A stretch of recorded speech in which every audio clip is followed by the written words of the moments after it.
Alors, on a vu la dernière fois les propriétés physiques et la combustion donc des hydrocarbures. Donc, à savoir que les propriétés physiques principales, je vais mettre un point, je vais faire ça. Attendez, je suis un peu perdue. Voilà, on va faire ça là. Donc, les propriétés physiques principales qu'on va étudier pour le moment, alors pour le moment ça paraît bidon, mais ce sera plus important quand on croisera avec les fonctions qu'on a vues avant. Donc la température d'ébullition, elle augmente quand le nombre de carbone augmente, et la solubilité, eh bien les hydrocarbures sont des solvants organiques et sont donc non solubles dans l'eau. Donc dans les solvants polaires, ils se mélangent à tout ce qui est organique, mais pas à ce qui est inorganique. Donc ça, c'est pour les propriétés principales, parce que ça va revenir par après, donc c'est important que vous le gardiez en tête. Ensuite, pour la combustion, mais on a vu que pour avoir une combustion, il fallait trois choses. C'est ce triangle du feu qui est là. Il faut un comburant, donc de l'oxygène, un combustible, donc un hydrocarbure, du bois c'est toujours un hydrocarbure, du charbon même chose, et de l'énergie, une flamme ou une chaleur, et donc on a parlé, ou de la chaleur, on a parlé donc du fait qu'il ne faut pas spécialement une étincelle ou une flamme, mais que juste de la chaleur qui fait atteindre la température d'ignition de la substance dont on parle va être suffisante pour le faire. On a parlé de combustion complète et de combustion incomplète, et du méthane qui était explosif à partir du moment où il était libéré dans l'air et où il se retrouvait dans des proportions de entre 5 et 14%, donc autour de 10% dans l'air.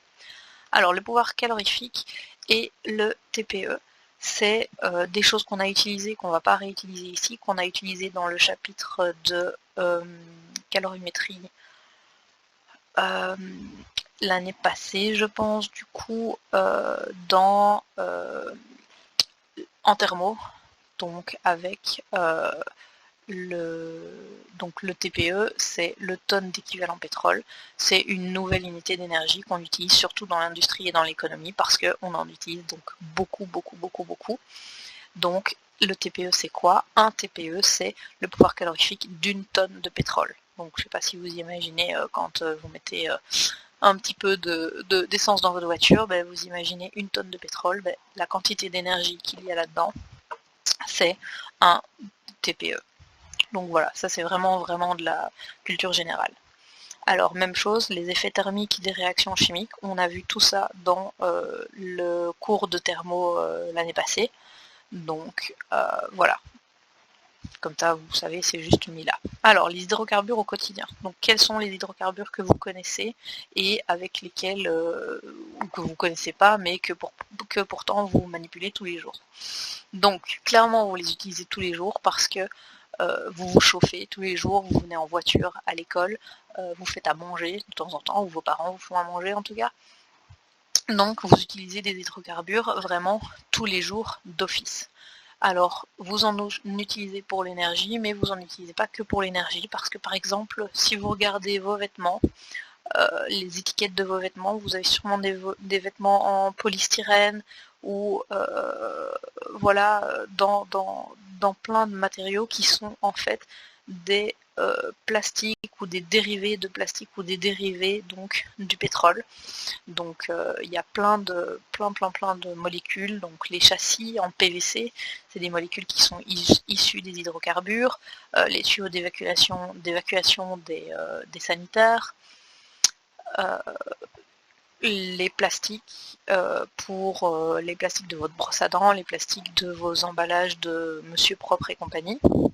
Tout ça, c'est des molécules qui sont issues donc d'hydrocarbures et dont on va pouvoir utiliser voilà, différentes propriétés en fonction de ce qu'il y a sur les molécules. On verra ça plus tard dans les polymères. Alors au niveau vraiment donc des hydrocarbures de base qui servent de combustible, donc on a le gaz naturel qui est composé de 80% de méthane.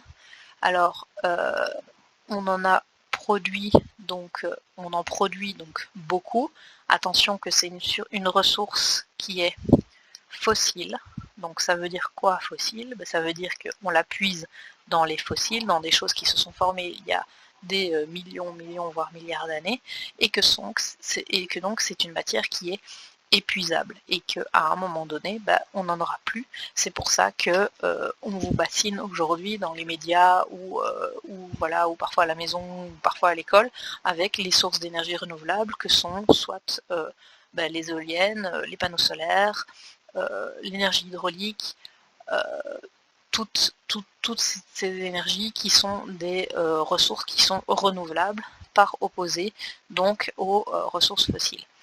Alors, les gaz qui proviennent de la distillation du pétrole. Donc, je vous l'ai dit, quand on a du pétrole, on va trier ce qu'il y a dedans pour séparer les différents constituants et on récupère en général, par exemple, du propane et du butane, notamment. Donc, c'est C3 et C4. Donc, c'est les deux qu'on utilise le plus. Donc, c'est ce qu'on rencontre notamment dans les bonbonnes de DO. Oui, on y viendra après. Et dans les camping-gaz, donc les camping-gaz, c'est ces espèces de petits réchauds qui fonctionnent avec une petite bonbonne que vous pouvez porter dans un sac à dos, etc. Alors, c'est en général des mix de propane et de butane, on va voir après pourquoi. Alors, dans le déo, vous allez me dire, mais pourquoi? De toute façon, on a dit que ça sentait rien, donc c'est quoi l'intérêt de le mettre dans le déo? Alors, vous savez qu'il y a deux types de bouteilles de déodorant. Il y a les bouteilles qui font, alors ça va être compliqué sans vous voir du coup, mais qui font, quand on appuie dessus, qui font pchit en continu.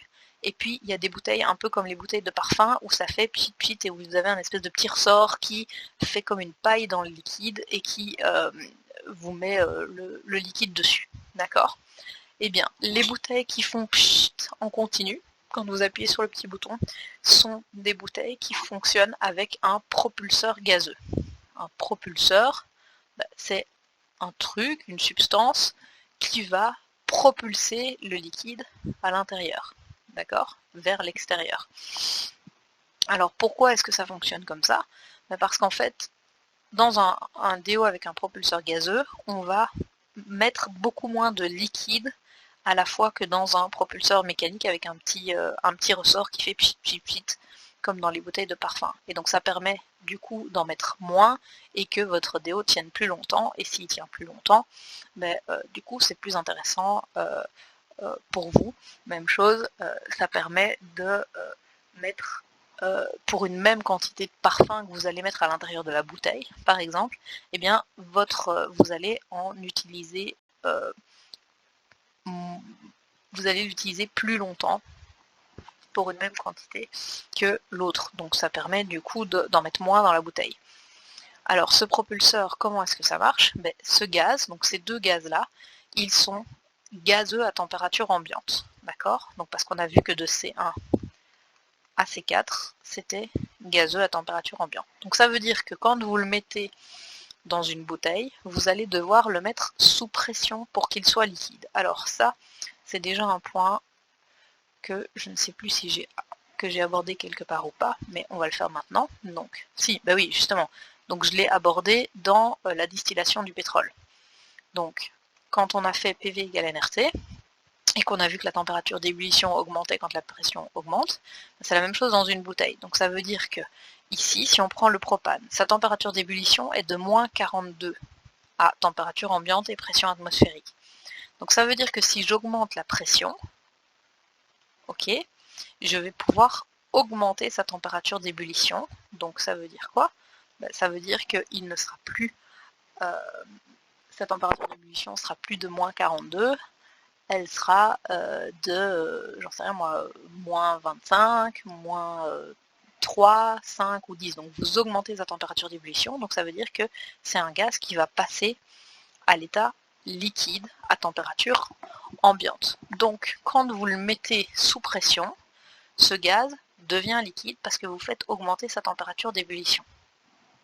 Ça veut dire que quand vous le mettez dans la bouteille de déo, elle est sous pression, et donc le gaz est liquide à l'intérieur. Quand vous appuyez sur le petit détenteur de la bouteille de déo et que ça fait pchit, ce gaz passe à l'état de vapeur, donc il passe à l'état de gaz à l'extérieur, mais comme il est mélangé au parfum qui sent bon du déo, il va partir à l'extérieur en enveloppant des micro-gouttelettes, en emportant avec lui des micro-gouttelettes de déodorant qui va se poser sur votre peau. Et donc vous mettez une micro-couche de déo sur votre peau, parce que vous avez par le gaz propulseur qui, lui, c'est un gaz, donc il va s'envoler dans l'atmosphère après avoir déposé ces petites gouttelettes à la surface de vous. Alors, ce qu'il faut comprendre, parce que c'est des questions qui vont ressortir quand on fera interro, c'est que là, l'épaisseur de la... Donc une bonbonne de déo, c'est pas super, comment dire, super épais.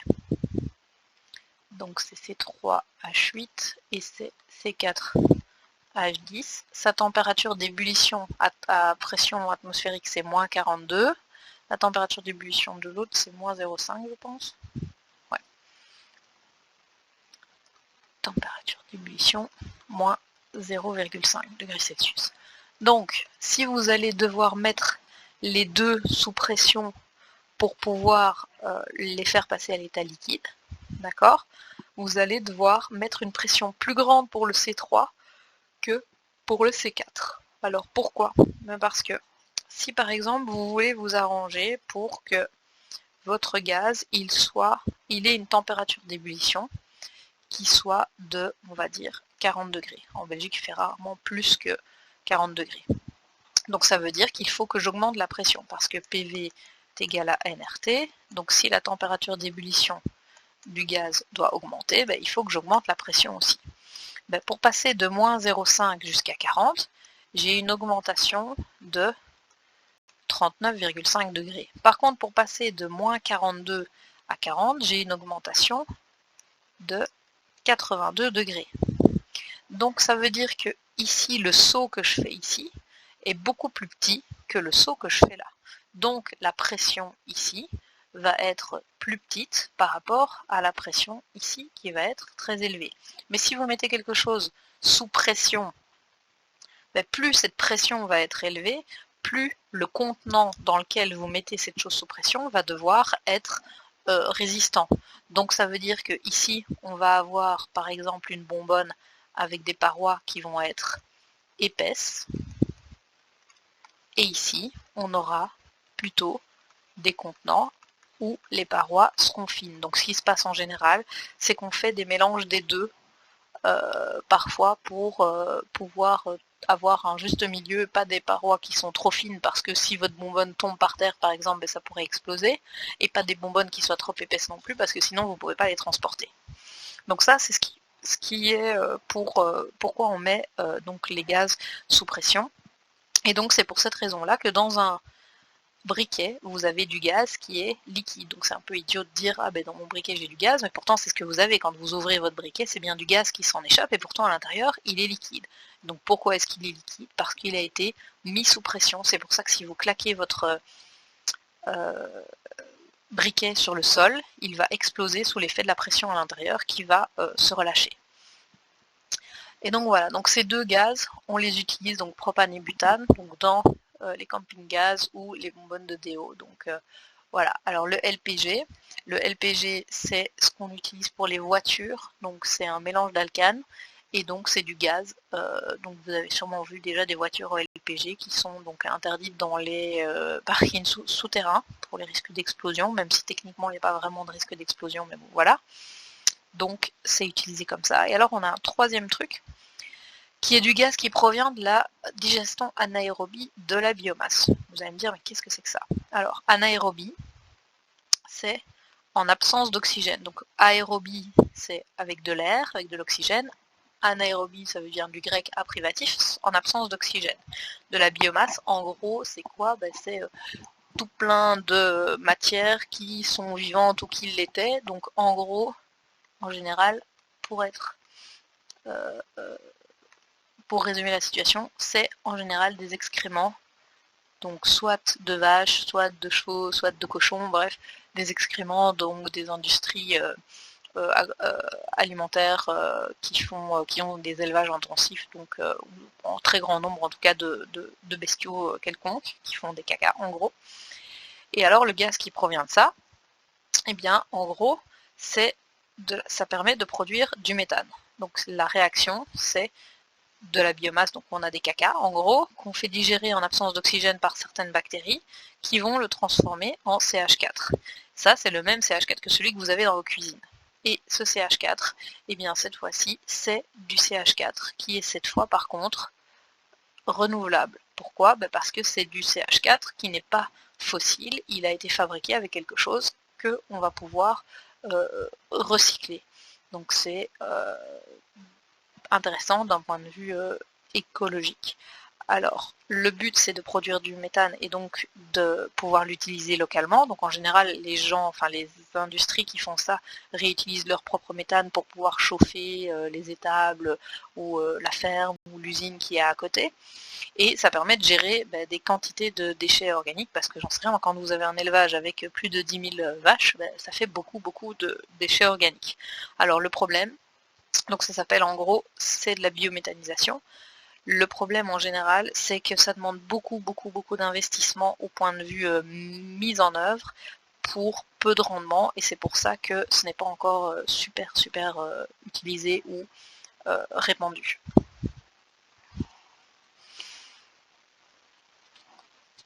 Alors, on va arrêter là et du coup je vais reprendre une autre vidéo avec la suite parce que on change plus ou moins de chapitre.